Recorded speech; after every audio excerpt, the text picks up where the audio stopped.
is any equation that contains a rational expression.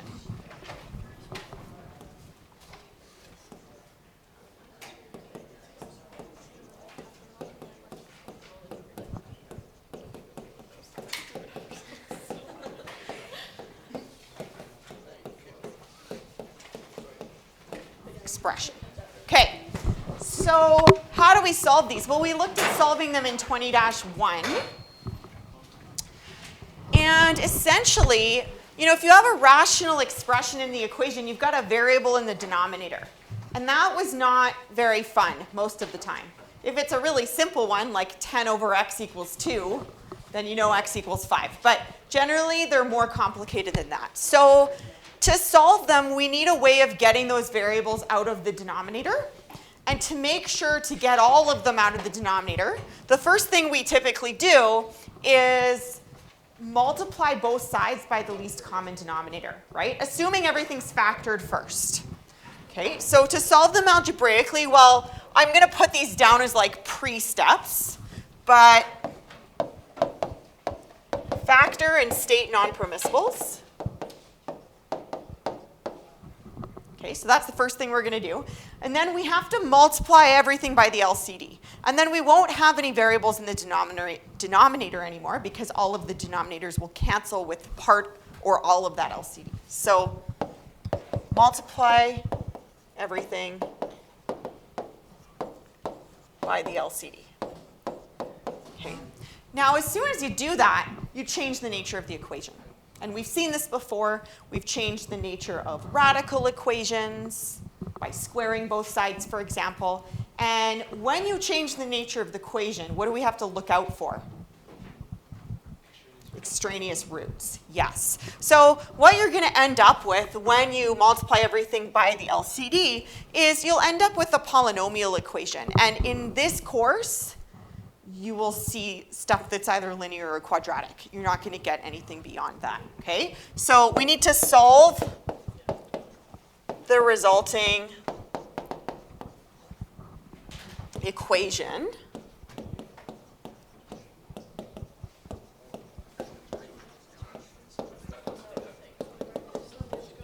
Okay?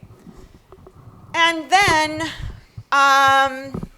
we have to check the solutions against the non-permissible values to see if there's any extraneous solutions, right? Or extraneous roots. So check NPVs for extraneous roots.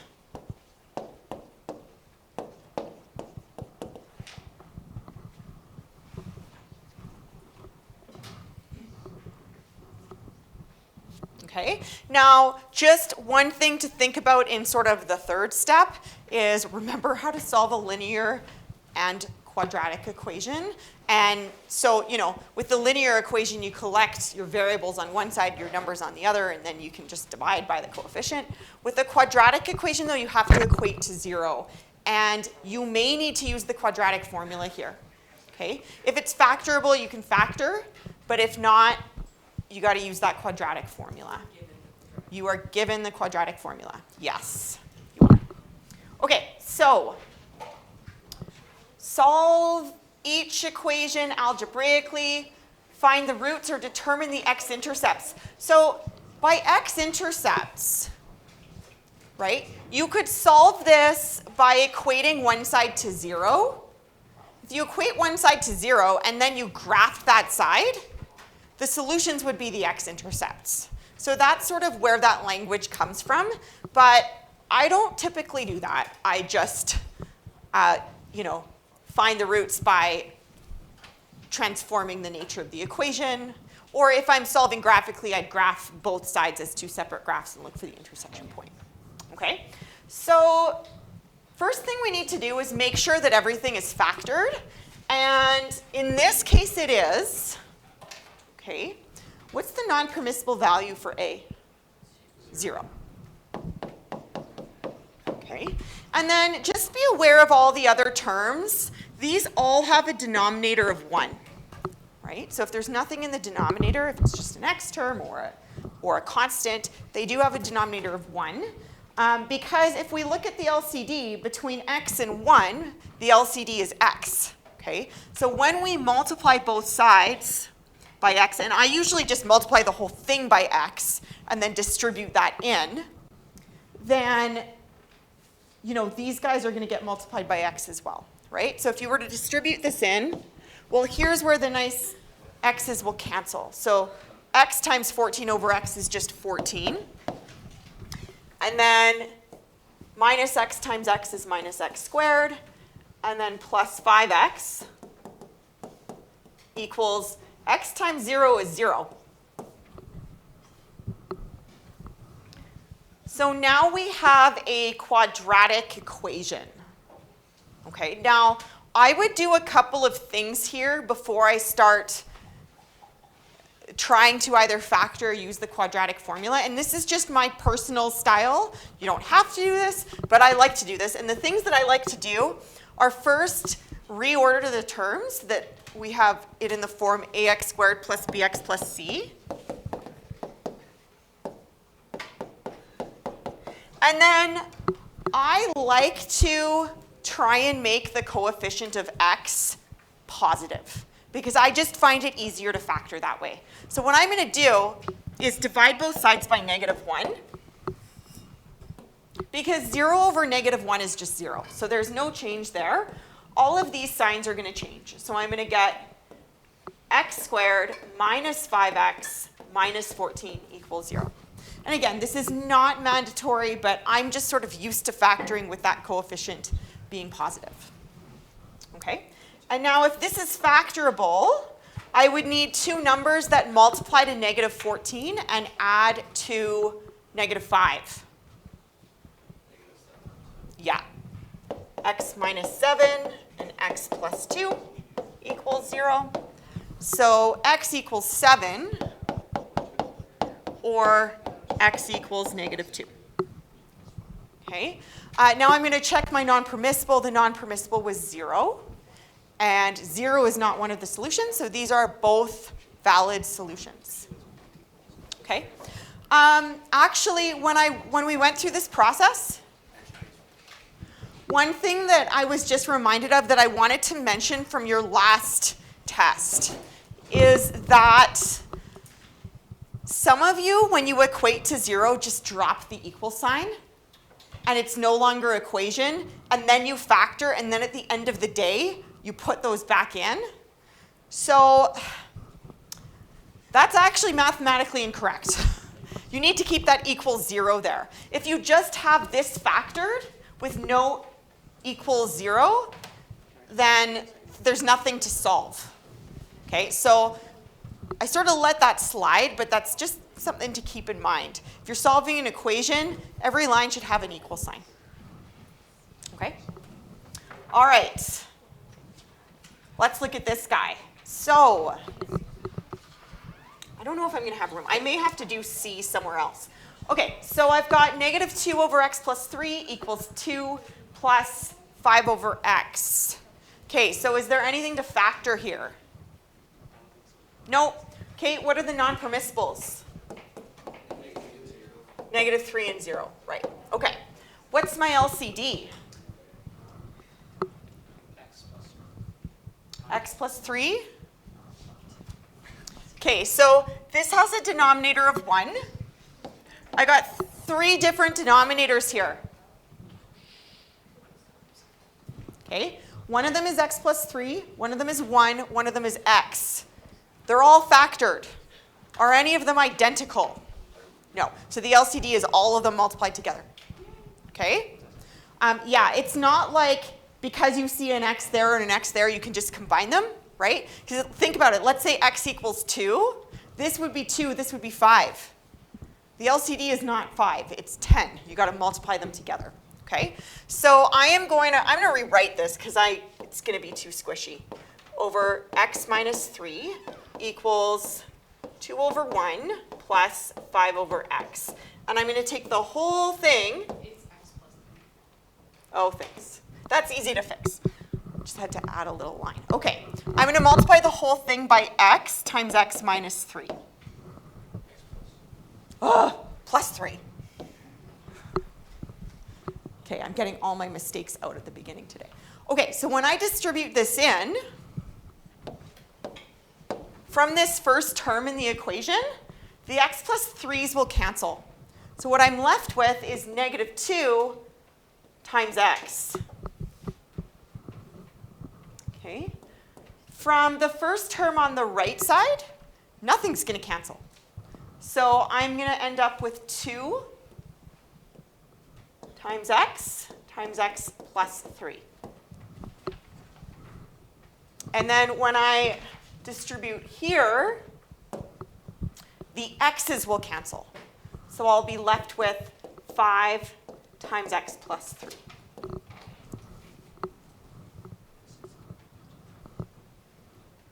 Okay?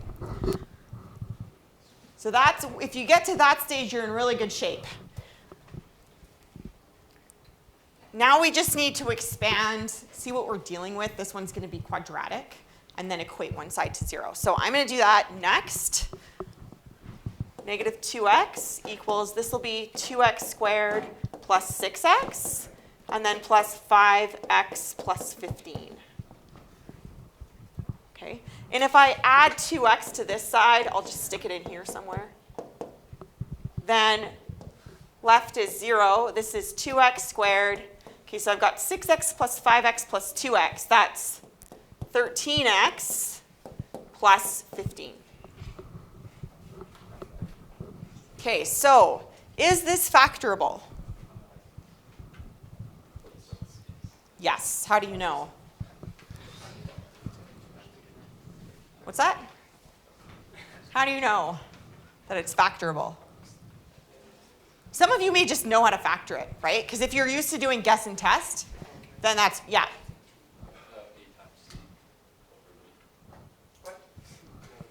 Did I mess up? Am I okay? Okay. 2 times 15. Yeah, so exactly. So if you, there are two numbers that multiply to 30 and add to 13. It's 10 and 3. Okay. Now when this coefficient is not 1, though, it's not going to factor exactly like that, right? So, okay. What do you guys like to do with factoring? Do you like, I mean, you probably all have your own method. Some of you may want to use guess and test. Some of you may want to use, or trial and error. Some of you may want to use like decomposition or a box method. You know what I'm talking about? Okay, so you do you. I'm going to do guess and test. So this has to be a 2x and an x. So let's see, if I do 5 and 3, that'll be 10x plus 3x. That seems to work.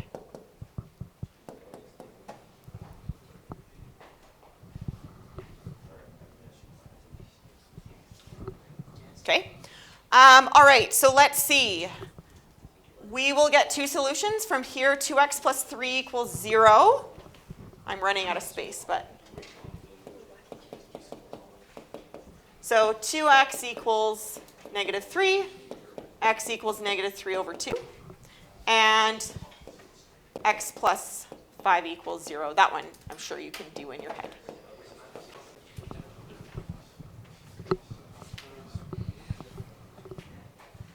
Okay, so far so good. And oh, non-permissibles. So the non-permissibles were negative 3 and 0. So this looks like it's fine. Both of those solutions are good. Okay, so this last one, I'm just going to write this again down at the bottom. Okay, let's see if I can remember this. All right, it was x over, thank you, x minus 2 plus 2 over x plus 3 equals 10 over x squared plus x minus 6. Okay, there we go. Okay, so is there anything to factor? Yes. Okay, and look, most of the time when you see this sort of setup, the two factors will be the two other denominators. It's a pretty common way of asking the question. And that, in this case, that's true too. So I'm just going to rewrite that as x minus 2 times x plus 3. Okay, so our non-permissibles are 2 and negative 3. And I can go ahead now and multiply everything by that denominator, because that's the LCD.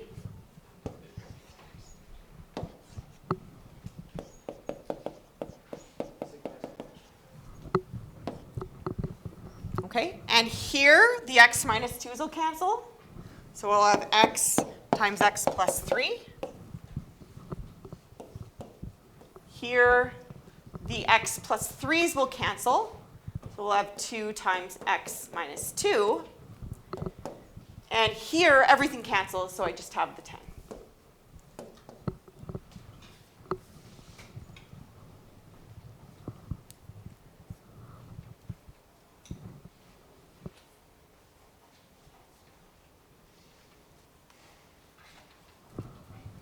Okay, and then this works out to be quadratic, I believe, because x times x is x squared. So x squared plus 3x plus 2x minus 4 equals 10. And I'm going to subtract 10 from both sides. And I have x squared plus 5x minus 14 equals 0. Okay? So this factors. Because 7 times negative 2 is negative 14. And 7 plus negative 2 is 5.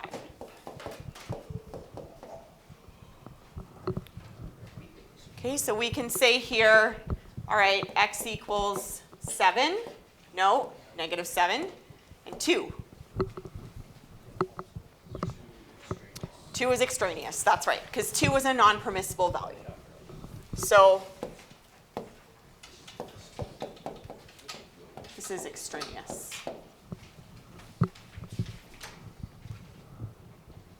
Okay? All right, so let's go back up here.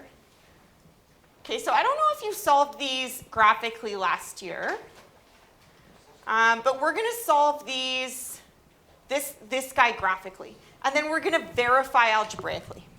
Okay? So to solve graphically, I'm going to enter the left side into y1 and the right side into y2, or vice versa. And then I will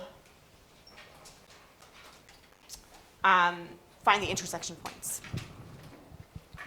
Okay, so let's see. Clear this out the way. So the first one was 2 minus 3x over 2.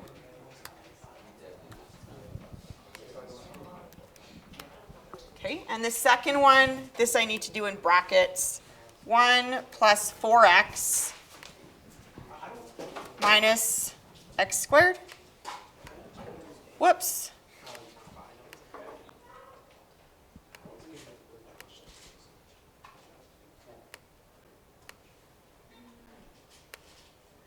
Divided by 4x plus 10. Okay, so good question. Shh. Okay, guys, I know that a lot of you are talking about this, but it's really distracting for me when there's like 10 side conversations going on. Okay, so the question was, should you put this in brackets? And I mean, if you're unsure, I would do it. But if you think about order of operations, you're going to do this first anyway, and then you're going to go 2 minus that. Okay, so, but yeah, like, better to get into the habit of doing it than not and forgetting when you really need to. Okay? All right, so let's see. Okay, so here's one. And here's the other. And actually that makes sense because the first one was linear. So I'm going to just roughly graph that. And it looks here like the x-intercepts are at 1 and 3. So I'm just going to, it doesn't have to be perfect when you're sketching it. But, sorry, not 1 and 3, 0 and 3. Right? So it kind of goes like that. And then the linear function, okay, so that I could do pretty accurately. The y-intercept is 2, and the slope is -3/2. Down 3, right 2, or you could go up 3, left 2. So there's the linear function. Okay, so it looks like there should be intersection at 1 point something. And then if I look at the other half, okay, so that's kind of, okay, let's see, that's at about -3 point something. So kind of looks like that.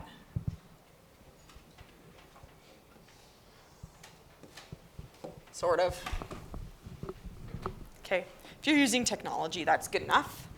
All right, and then I can go ahead and find my intersection points.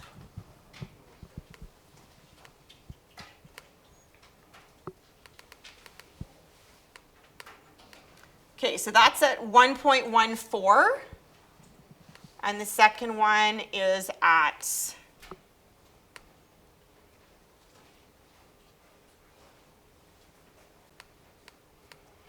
-3.34.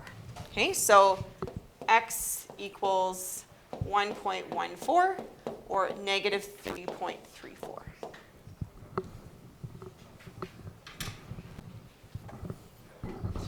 Okay.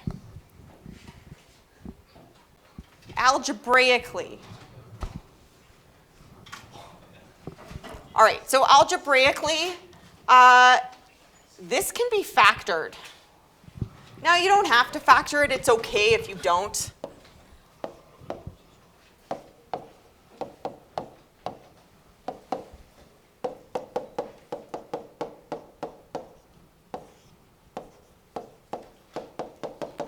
Okay, but if you don't factor it, you may multiply everything by a common denominator, but not the least common denominator, because these two denominators have a common factor of 2. So in this case, the LCD is this denominator, this one on the right. Okay, now if you multiplied everything by this times that, times the original, it really wouldn't be a big deal in this case because that common factor is numerical. But if you multiply too much by an algebraic common factor, it can make the resulting equation way harder to solve, right? So you won't end up with something linear or quadratic. You might get something cubic or quartic, and then that can be kind of tricky, okay? So anyway, bottom line, try to factor and multiply by the least common denominator, okay? All right, so that is 2. I'm going to do it on this side because I'm running out of space there, times 2x plus 5. Okay, now, on this side, the entire denominator is gone. So I just have 1 plus 4x minus x squared. That's here. Here, the 2's cancel. But I'm left with -3x times 2x plus 5. And here, nothing cancels. So I'll have 2 times 2 times x, sorry, 2x plus 5. And if you wanted to just make that 4 times 2x plus 5, that's fine. And actually, you know, I kind of skipped something. What did I skip? Yeah, I didn't state the non-permissible value. So why could I get away with that? I could get away with that here. Yeah. Yeah, because I already solved it graphically. And not only that, but my roots were irrational, right?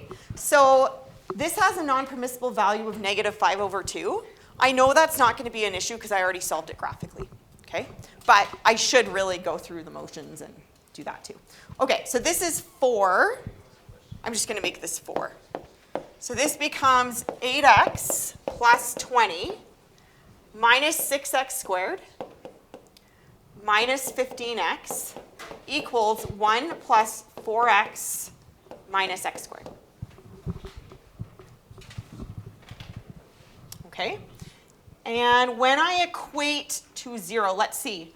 I'm going to make this side 0. So let me just clean this up a little bit. So I've got negative 6x squared, and then minus 7x plus 20 equals negative x squared plus 4x plus 1. So I'm just organizing this so that the order of the terms lines up. Again, just trying to reduce the occurrence of careless mistakes, because you guys all know that I like to make those. Okay, and now I'm going to make this side 0. Does it matter which side I make 0? No. Why do you think I may have chosen this one? Yeah, because I'm trying to make the coefficient of x squared positive, right? Yeah, but yeah, it doesn't matter. All right, so this is 5x squared plus 11x minus 19. Okay. So let's see, to factor I would need two numbers that multiply to negative 95 and add to 11.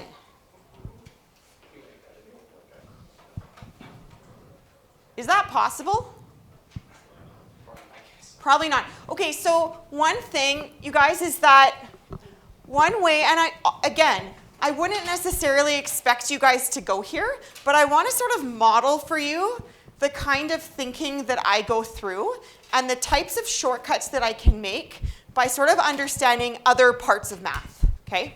So one thing I'm thinking of, when I have 5 times negative 19, those are both prime. The only way to get to 95 is 5 times 19. That's it. So the only combination that would work if it's factorable is if I could somehow combine 5 and 19 to make 11. And I can't do that. When I add them, I get 24. When I add one positive and one negative, I'm either going to get 14 or negative 14. Okay? So knowing a little bit about prime factorization can help you to kind of make some leaps. But yes, this doesn't factor. We've got to use the quadratic formula here. Okay, so x equals minus b, minus 11, plus or minus the square root of b squared, 11 squared, minus 4 times 5 times negative 19. All over 2 times 5.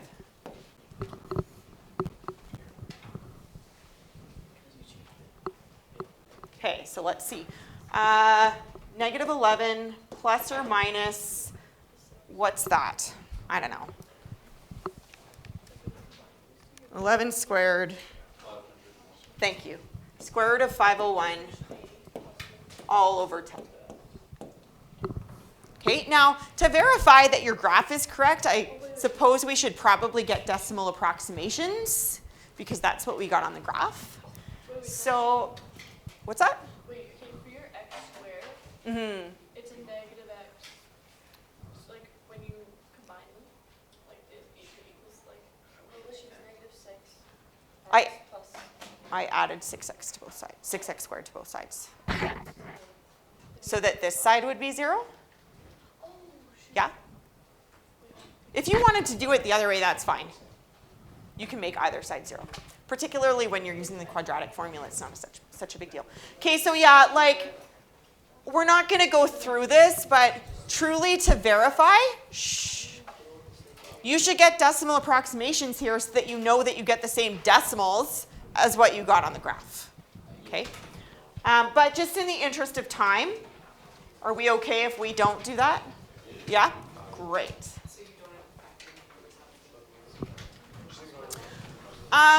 Okay. Do you have, good question actually. So you guys, that's a really good question. Okay, so the question was, do you need to take the perfect squares out of there? And in general, the answer is yes. However, I actually don't think, yeah, so, and I skipped that. Again, I really should slow down a little bit because I knew that the square root of 501 couldn't simplify. Okay, now how did I know that? I knew that because it's not even, so it's not going to be divisible by any of the even perfect squares, and it's not divisible by 9. Okay, It's not divisible by 7. So I know some of my divisibility rules, and that helps me to rule out the fact that this is not, that this can't be simplified. Okay? So the question was, should you simplify this? In general, yes. If you don't, it's not that big a deal. But also, if the only purpose of doing this was to check this against the graphic solution, then you don't need to simplify, right? Because you just want that decimal approximation. Yeah. Yeah, so I mean, we looked at an example, I think, when we were solving radical equations where we could simplify that radical. I'm not going to give you a radicand like that and ask you to simplify it. Like, maybe I'll give you 50, and then, yeah, you can pull out a perfect square of 5, or, I don't know, 8, something like that. This would be really, really awful of me to do, and then expect you to simplify it. I mean, I suppose I could, but it wouldn't be very nice. And honestly, like, what, I don't see a purpose in doing that because I'm not really trying to assess how good you guys are at simplifying radicals here. That's not the point of this, right? Okay, solve this equation, both algebraically and graphically. Oh, okay. So look, solving this graphically would be a calculator question, okay? If I ask you to graph a rational function, it would have to be in the form y equals a times x minus h plus k. Or maybe you could factor and then find a hole there or something like that. But this is a little bit too hard to graph by hand. So if we solve this graphically first, then we're just going to graph the right side and the left side. Algebraically, you could do it without technology. So this is x plus 3 over 2x minus 6.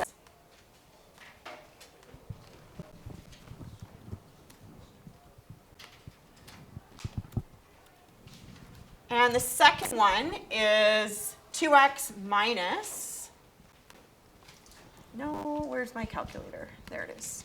Okay, 2x minus, it was x over 3 minus x.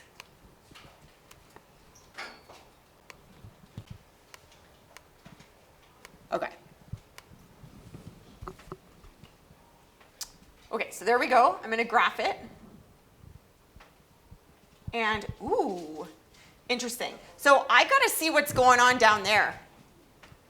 I can't see what's happening. So I'm going to make this window a little, I'm going to adjust my window settings a little bit. I didn't need to see so much of the x because all the intersections kind of happened close to the y-axis. But I need to see more down here. So let me make this negative 30. Okay, and it looks like, I don't know, it looks like something's happening there. I don't see an intersection point yet, though. Shh. Now, this is a lot easier to do if you have a graphing calculator that has color to it. But when I'm looking for an intersection, the reason why I say I can't see it yet is, can you see that, like, down here, the red one is always to the right of the blue one? Hasn't crossed over yet. Yeah, so if I really, really wanted to see what was going on, I would make my x min 2 and my x max 3. I don't actually think they intersect. Let's see. I'm going to make this 2, and that'll just stretch that portion out a little bit. And let's make this maybe negative 40. And I'll make the max 0, because that's the only part I want to see. Okay, let's see. I don't think they're going to intersect. Because I think there's an asymptote there, right? There should be an asymptote at x equals 3. So I don't think these will intersect. Okay, so I'm going to go back to my standard setting. But yeah, like, that's why we wouldn't expect you to graph this by hand. Okay, and let's see. It's just this one. Okay, so that's at x equals negative 0.25. All right, so look, this is a very sort of rough sketch, but, oh wait, it's like there, kind of.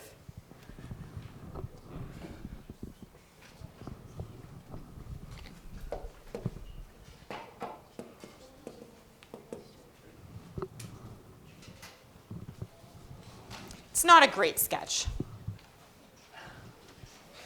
That looks like this, but when I go to see what it is, when I plugged in, I'm seeing something wrong with it. You see, like x plus 3 over 2x minus 6. Okay, that, X over 3 minus 6. But it looks like this. go back to your, you're missing in this one, it's 2x minus x over x minus 3. Oh, and Yeah. in this question. Oh, There's a shoot. piece You're, there. you're right. Okay, hold on. We got to zoom out.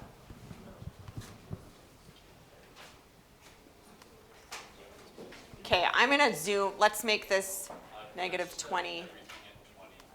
20, yeah. I don't think there's an intersection point, though. But yeah, we should look at it. Because these rational functions, oh, there might be. Let's see, let's try it. I don't think there is, but we can try. Okay. Okay, let's see.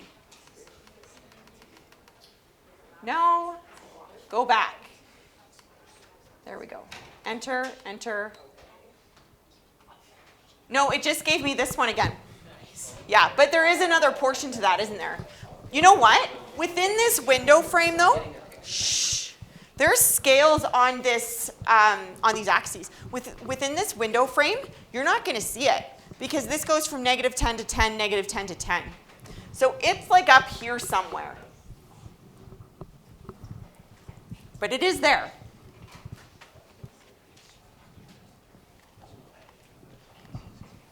Okay.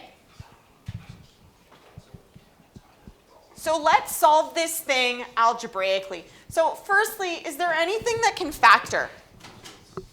Yeah. Okay. So this can become 2 times x minus 3. Okay. So what do you think the least common denominator is?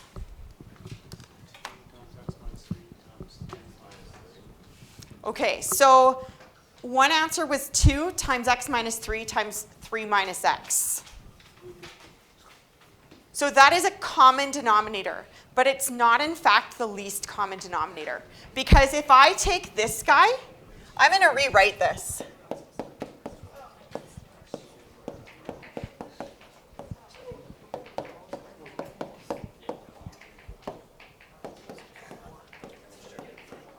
If I take this guy and multiply by negative 1 over negative 1, which is just 1, I'm going to get that exact same denominator.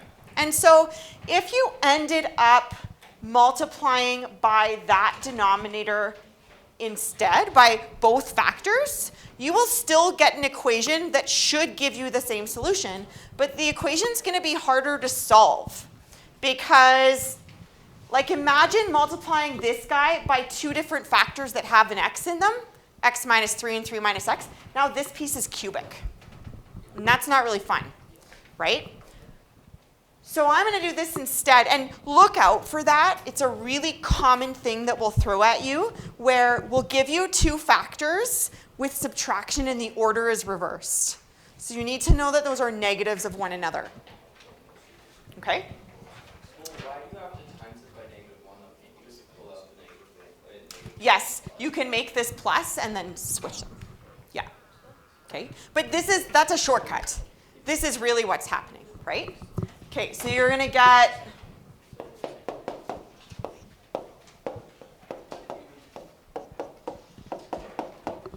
and then minus negative x over x minus 3. Okay, so one of the questions was, can't you just like turn that into a positive? Yes, you can. But you have to be able to see that and know that you're correct. Okay, so now I am going to multiply everything by the LCD. Oh, also x cannot equal 3.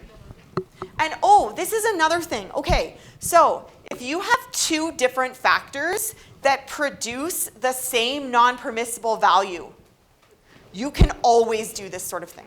That is an indication that you can do that sort of -1 times -1, something like that, okay? So watch out for that. If two different factors produce the same non-permissible, something's going on. Okay, so now we're gonna multiply everything by 2 times x minus 3. Now, on the left side, everything will cancel. Over here, this will become 4x times x minus 3, because 2x times 2 is 4x. Okay? And then, yes, this becomes a plus. And the x minus 3's cancel. 2x.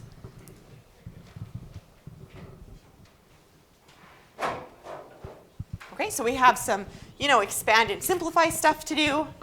X plus 3 equals 4x squared minus 12x plus 2x. And then I'll equate one side to 0.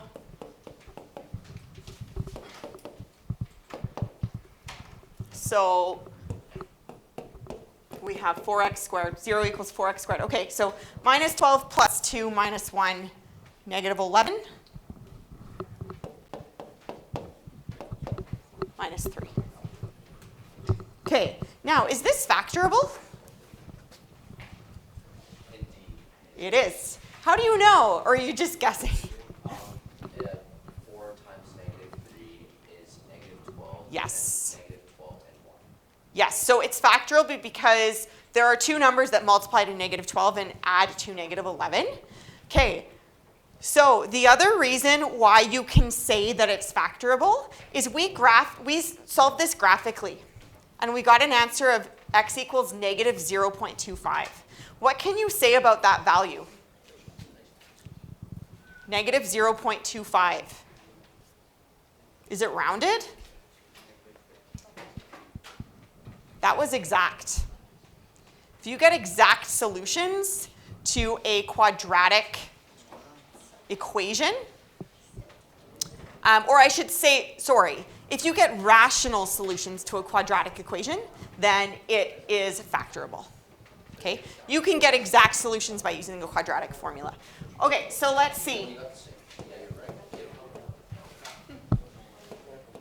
I'm cheating. I know that this is, how do you think I know that that's one of the factors?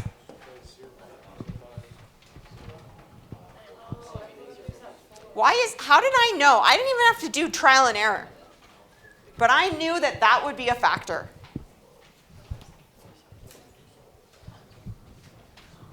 What's the solution to this? -0.25 or -1/4. This factor will produce a solution of -1/4. And there's the second one.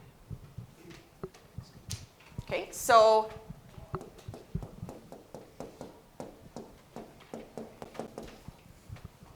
okay, why do we not see this one on the graph?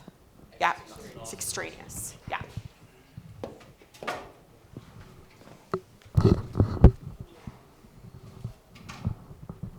Okay, questions with that? Okay, so let me ask you something. This is kind of off topic.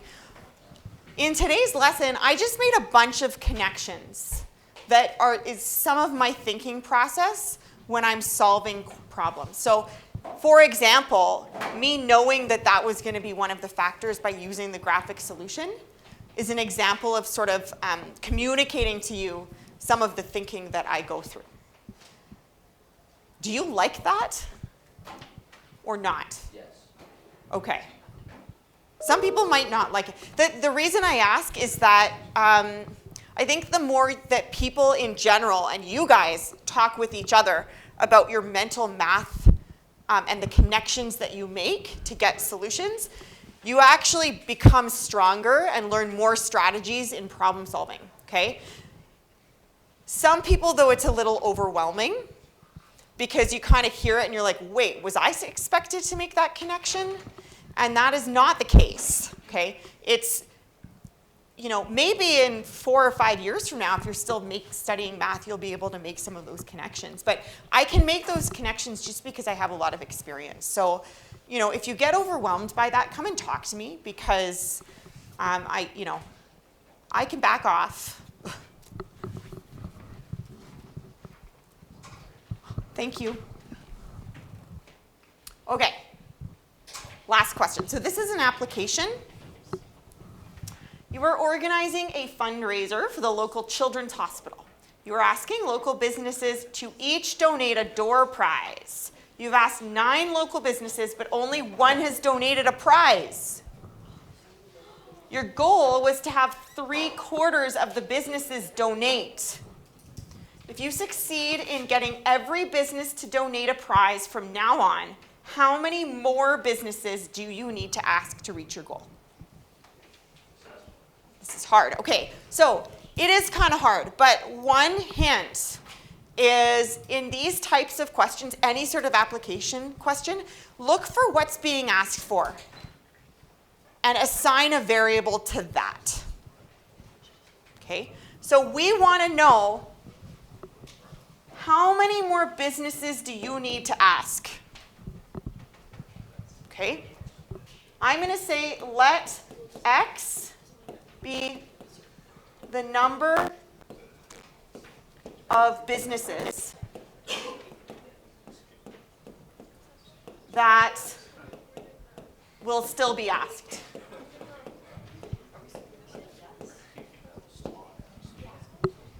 Okay?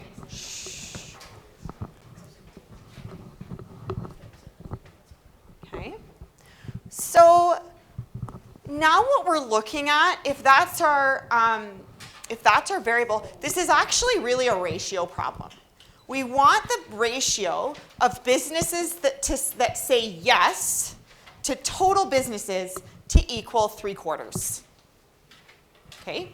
So if you think about it as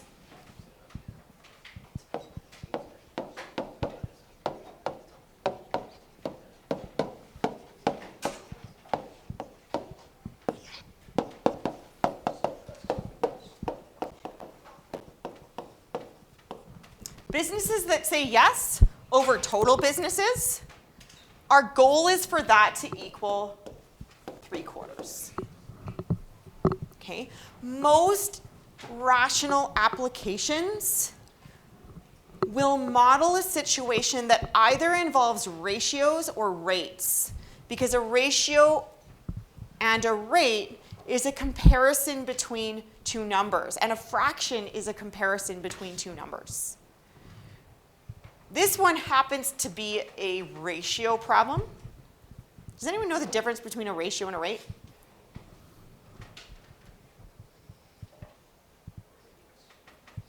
I know you've heard this before, but you just don't remember. A ratio is a comparison of 2 values that have the same units.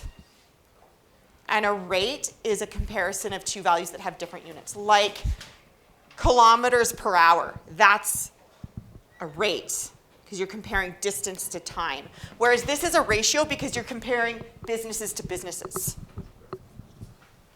But honestly, like, that's not a huge deal. But if you can think of it through the lens of it's a ratio, it's a comparison of numbers, sometimes that can help you to set up an equation. Okay, so the number of businesses that still need to be asked is X. Let's say they all say yes. What's the business, how many businesses would say yes?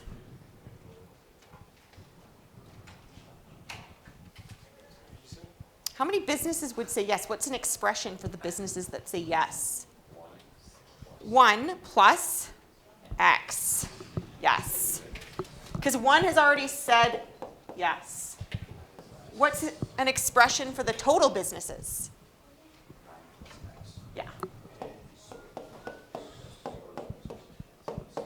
That has to equal 3/4. Okay, now that's the minimum number of businesses that still need to be asked. Okay. All right, so algebraically, everything here is factored. And the LCD in this case, or sorry, the non-permissible value is -9.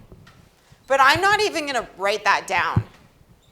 Because why? Yeah, you can't have negative businesses. So we would throw that answer out anyway. Okay?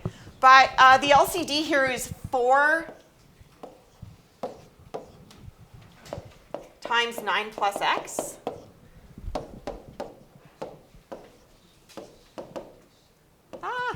Plus x. Okay, so here these cancel. You have 4 times 1 plus x equals, the 4's cancel, 3 times 9 plus x. So this is cross multiplication, but I hate talking about cross multiplication because you're not actually cross multiplying. You're multiplying both sides by an LCD, and both denominators cancel. It's a shortcut that a lot of people don't understand. Okay, so anyway, 4 plus, I'm just ranting, 4x equals 27 plus 3x. Okay, so if I subtract 3x from both sides, I'm running out of space, but I'll get 4 plus x equals 27. And then I could subtract 4 from both sides. And I get that. X equals 23. Okay? And then check it, right? 1 plus 23, 24 over 9 plus 23. 24 over 32, yeah, that's 3/4. That's pretty ambitious. You got to get a lot of yeses to change that ratio from 1/9 to 3/4, but you can achieve anything with a positive attitude, right? Okay, graphically, just quickly, we'll look graphically. Y1 equals 3/4. Y2 equals 1 plus x over 9 plus x. Okay, now I know the solution is x equals 23. So I better make that visible in my window. So I'll make this 0. Let's make this 30. And then the y's, I know the intersection is going to happen when y equals 3/4. So I don't need to see that much of this. I'll make this 0 to 2. Or even 0 to 1 would be fine. There we go. There's the intersection point. Okay? So here's one line. Here's the intersection. It happens here. It's kind of like that. And that happens at 23/3.